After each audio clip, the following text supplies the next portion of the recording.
Bom dia a todos. Bom dia para mais um Entre Versos e Silêncios, aqui nesse nosso espaço de reflexão e contemplação, onde a partir das canções, a partir das poesias, a nossa alma pode respirar um pouquinho, né? Nós podemos estar aí expandindo humildemente a psicanálise, sobretudo a psicanálise do acolhimento, partindo do estético artístico, expandindo a psicanálise não somente para a nossa prática clínica, como também para as nossas experiências afetivas e emocionais no nosso cotidiano, não é mesmo? Então, vamos permanecer um pouquinho aqui e hoje eu queria me propor a pensar uns minutinhos, de maneira breve, a respeito de um sentimento de ilusão coletiva, se nós pudermos chamar assim, né? Que tomou conta de grande parte da população nessas últimas semanas e agora, principalmente após a eliminação do Brasil na Copa do Mundo no domingo, o sentimento me parece ser de uma grande desilusão, não é mesmo? De uma grande quebra de expectativa em torno de algo que poderia ter acontecido, que poderia oferecer uma grande festa, uma grande união nacional, um grande alívio imediato, por assim dizer. Então, hoje é sobre isso que eu gostaria de pensar um pouquinho aqui junto com vocês, nesses minutos de reflexões. E para isso, eu gostaria de me utilizar dos versos de um poema bastante conhecido do grande poeta Carlos Drummond de Andrade, né? Partindo de uma pergunta presente nesses versos dele, que parece ficar ressoando no ar nesses dias de frustração coletiva, mas que também pode abrir caminhos para pensar um pouco melhor a respeito desse sentimento de frustração e dessa desilusão coletiva, né? E o poema que eu me refiro aqui é aquele famoso E agora, José? E agora, José? A festa acabou, a luz apagou, o povo sumiu, a noite esfriou. E agora, José? E agora você? Pois é, José. A festa acabou, o título não veio, o tão sonhado hexacampeonato da seleção não veio, a expectativa caiu, o desejo de comemorar intensamente se ruiu, uma grande ilusão coletiva se desfez, não é verdade? E agora? A pergunta que fica é: e agora?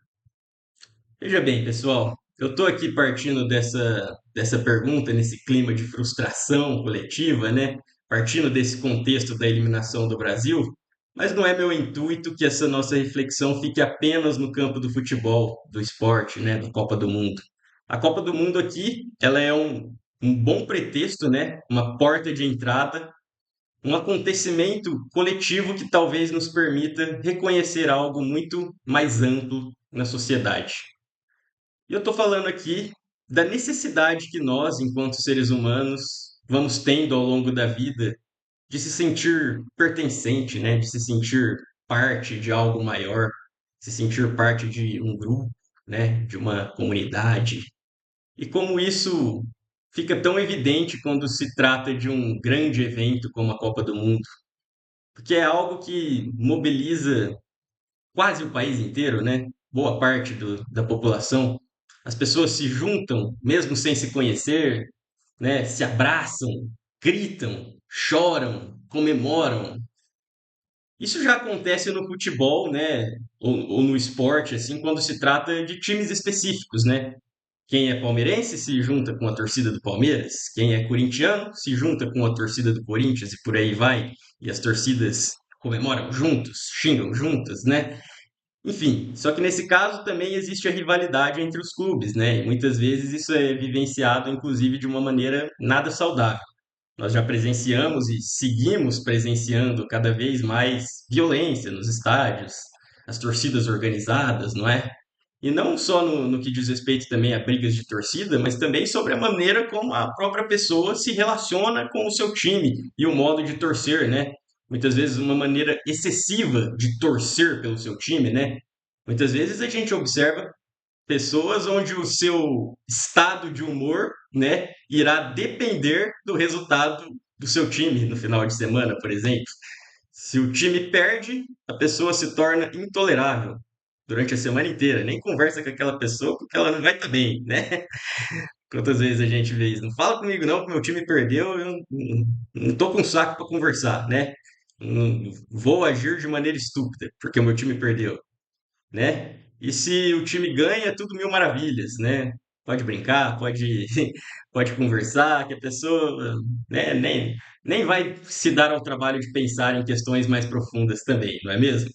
Isso certamente também esconde alguma falta, né? Algo que foi mal elaborado lá atrás e que agora o sujeito investe toda uma energia libidinal, né, no time que ele torce e a sua identidade, de alguma maneira, acaba ficando subordinada ao seu time.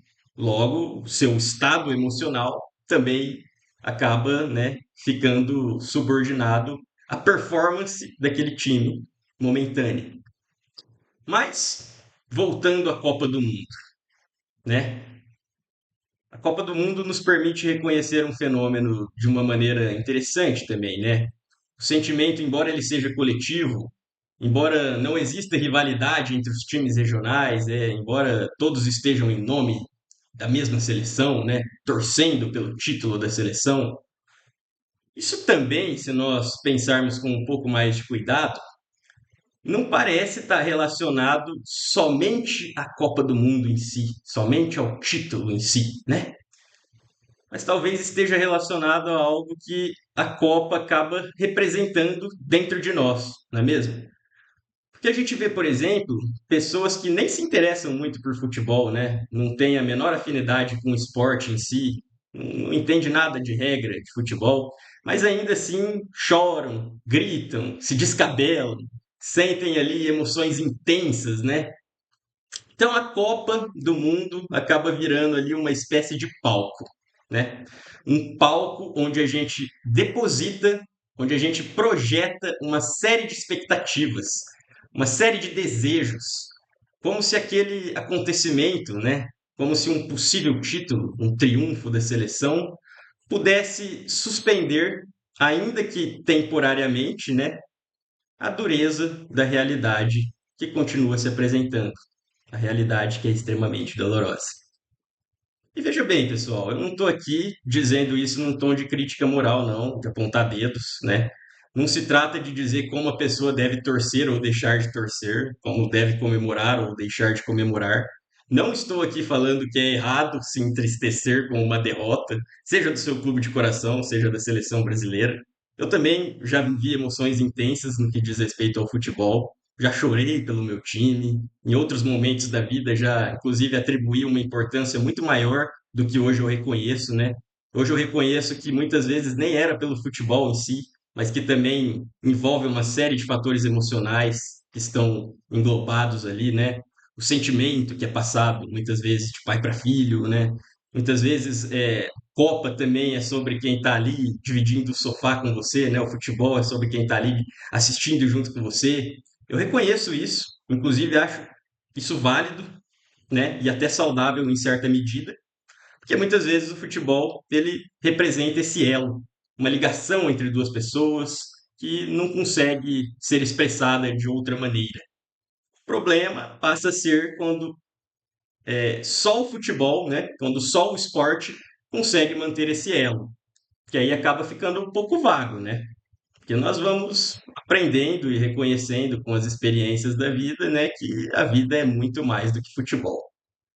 Mas como eu disse, eu não estou aqui para ensinar ninguém a torcer, nem para apontar dedos, mas apenas para pensar com um pouco mais de profundidade sobre o que realmente pode estar por trás de toda essa emoção, de todo esse desejo, de todas as expectativas que são projetadas no esporte, porque também não é só o futebol, né? Eu estou aqui falando hoje especificamente da Copa do Mundo, né? Porque é um evento que está acontecendo e o próprio nome já diz, né? É a Copa do Mundo. Ou seja, boa parte do mundo para assistir a Copa, para acompanhar, ainda que minimamente a Copa, né? Tem pessoas que gostam de acompanhar vários jogos, né? Porque gostam mesmo de futebol, outras acompanham ali apenas a seleção, né? Do seu país. Então, eu acho que vale a pena isso ser pensado com um pouco mais de carinho. Mas agora vamos voltar lá no início, né? Onde eu peguei carona nos versos de Carlos Drummond de Andrade. E agora, José? Mas e agora? E agora que o título não veio e a festa acabou? E agora o que que acontece? Pois bem, e parece que agora a realidade continua, né? Não é o que todos dizem, né? É interessante, a gente vê bastante esse ditado quando, depois de uma grande desilusão coletiva, né? As pessoas acabam dizendo, pois é, né? A vida continua. Uma questão que talvez valha a pena a gente pensar também seja o que nós esperávamos que mudasse tanto, né? Se o Brasil fosse campeão, que mudaria de fato naquilo que é essencial dentro de cada um de nós? Talvez mudasse o clima por alguns dias, não é verdade? Certamente teria muita festa na rua, barulho, alvoroço, fogos, pessoas se abraçando. Talvez tivesse aquela sensação bonita de união nacional, né? Ainda que passageira, né? Que logo depois vem as eleições também, e aí a gente já sabe o que que acontece, né? Então, assim, eu não estou dizendo aqui que essas coisas não têm o seu valor. Tudo tem o seu valor, né? A alegria tem o seu valor, a comemoração tem o seu valor, as próprias ilusões coletivas têm ali o seu valor. Mas depois a vida continuaria também do mesmo jeito. Assim como continua agora que perdeu, né? Continua agora que perdeu no domingo, também continuaria do mesmo jeito se ganhasse no dia da final, que seria daqui umas semanas ali, né? Então, né, a vida continuaria. As contas continuariam, as despesas continuariam, os conflitos emocionais, as angústias, as ansiedades continuariam. As mazelas da vida continuariam. As dores mais íntimas continuariam ali. Só que com um pequeno detalhe. E esse detalhe é precioso da gente pensar com um pouco de carinho, né? Um pouco de cuidado. Todas essas dores continuariam ali, só que elas seriam temporariamente anestesiadas. A realidade continua. Ela não deixou de existir durante a participação do Brasil na Copa do Mundo. Ela não voltou a existir apenas depois que o juiz apitou o final do jogo e o Brasil foi eliminado. A realidade continuou ali, né? A vida continuou acontecendo. Ela apenas ficou um pouco encoberta, por assim dizer, né? Encoberta por um grande movimento coletivo, por essa grande atmosfera de expectativa, né? Ficou encoberta temporariamente por um desejo de que alguma coisa viesse de fora, trouxesse um certo sentimento de pertencimento, de alívio imediato para a população, né? Um alívio imediato à população perante o sofrimento, que é um fator inerente à vida, né? Então seria mais uma ilusão. E se o título então viesse, né? Aí que é interessante a gente pensar. E se a tal sexta estrela que todo mundo tanto fala, né? O hexacampeonato, né? Rumo ao hexa. O hexa não veio, mas e se ele viesse? O que poderia mudar? Eu não sei, mas talvez essa realidade que já estava encoberta pela expectativa do possível título, que poderia vir, ficasse ainda mais encoberta por alguns dias, né? Esse tempo de anestesia, por assim dizer, poderia se alongar um pouquinho mais, né? E aí, a gente vai aqui achar que eu tô sendo chato, que eu tava torcendo contra, né? Nada disso. Inclusive, eu assisti os jogos junto com a minha família aqui, junto com a minha esposa, junto com os meus cachorros. Comemorei quando o Brasil fez gol. Fiquei triste no momento em que o juiz apitou ali, o Brasil foi eliminado no domingo. Sim, fiquei triste. Até porque eu sou humano. E nada do que é humano me é alheio, como já nos diria o grande filósofo medieval Terêncio Afra, né? Mas pede também de reconhecer que se o Brasil ganhasse, isso não seria nada, né? Os verdadeiros problemas da população continuariam ali, né? E a massa estaria entorpecida, estaria anestesiada. E isso nem sou eu que estou dizendo, gente. Basta vocês verem com um pouquinho mais de cuidado aí as promessas que foram feitas em nome de um possível título da seleção. Nós vimos aí durante a campanha, durante a Copa do Mundo, né? Nós vimos aí uma campanha de uma empresa que eu não vou citar o nome aqui, uma empresa de cerveja, tendo, né, cerveja gratuita para toda a população, caso o Brasil fosse campeão no dia da festa do título, né? Olha que legal, né? Vamos anestesiar ainda mais a população que já está anestesiada, porque aí fica mais difícil de pensar, né? Para que pensar? Nós vimos aí também uma empresa muito renomada prometendo que quitaria todas as parcelas restantes de seus clientes que fizeram compras nesse período da Copa, né? Então, assim, não sou eu que estou dizendo, né, que a população continuaria anestesiada, pelo menos boa parte da população, não sou eu, né? E aí, né, é aquilo que eu digo, né? É tudo em busca de um alívio imediato, né? Por falar em alívio imediato, me recordo aqui agora também de uma canção do Engenheiros do Havaí, né? Onde ele diz que a chuva caia como uma luva, que a chuva traga alívio imediato, não é? Então, assim, é o desejo de que algo venha suprir, né? Que traga esse alívio rápido, quase desesperado, né? E que nesse caso a chuva que cairia como uma luva, na verdade não seria chuva, né? Seria a taça, a Copa do Mundo que cairia como uma luva para que a sociedade pudesse, né, continuar anestesiada.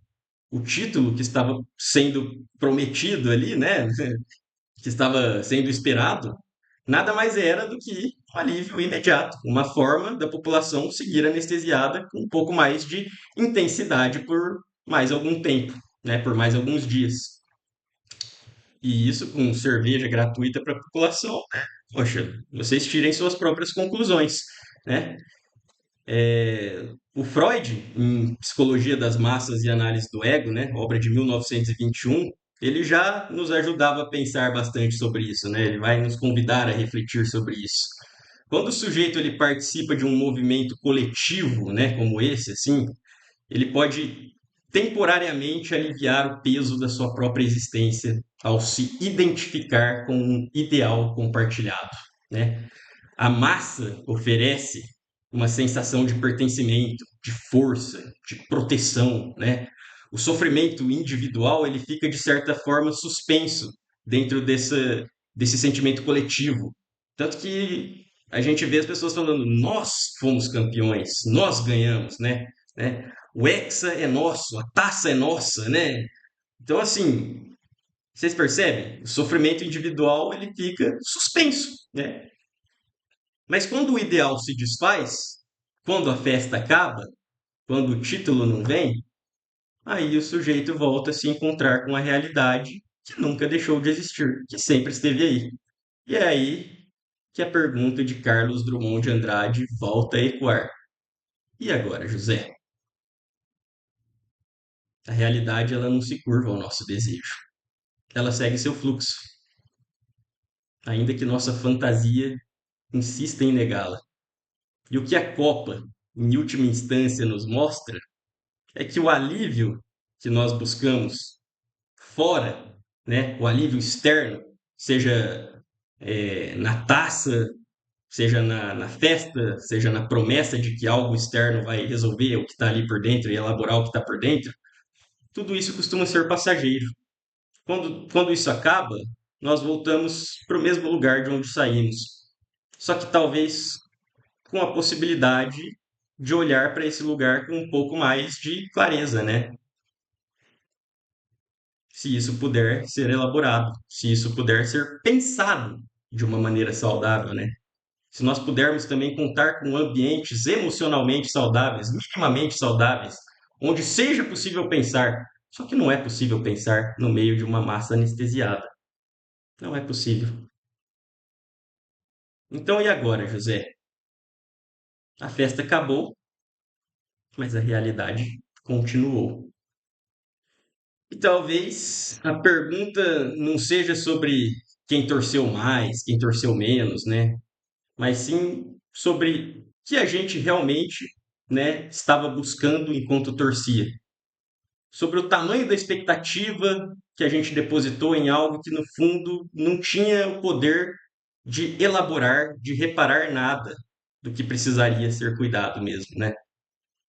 Sobre o quanto nós estamos dispostos a reconhecer que a vida, com suas dores e suas alegrias ilusórias e momentâneas, né, continua acontecendo mesmo quando a festa acaba, né? A realidade continua seguindo o seu fluxo. E mais uma vez, não se trata aqui de retirar o valor da emoção que muita gente sentiu, né? Do grito que muita gente, né, teve ali na hora do gol, né? Daquela emoção intensa. Poxa, não estou falando disso, gente. Não estou falando que não pode torcer. Seria muita ilusão da minha parte também querer ensinar as pessoas a como lidar com suas próprias ilusões, né? Até porque na psicanálise do acolhimento nós não estamos aqui para apontar dedos para a ilusão de ninguém. Somente se faz necessário pensar um pouco melhor a respeito delas, né?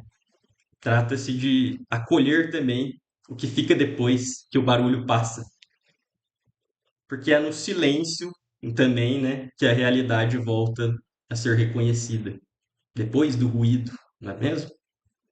E aí talvez a gente pode começar a estabelecer um acordo um pouco mais honesto, né? Um acordo possível com a realidade aos pouquinhos. E sempre lembrando que esse acordo nunca é de bom grado, né?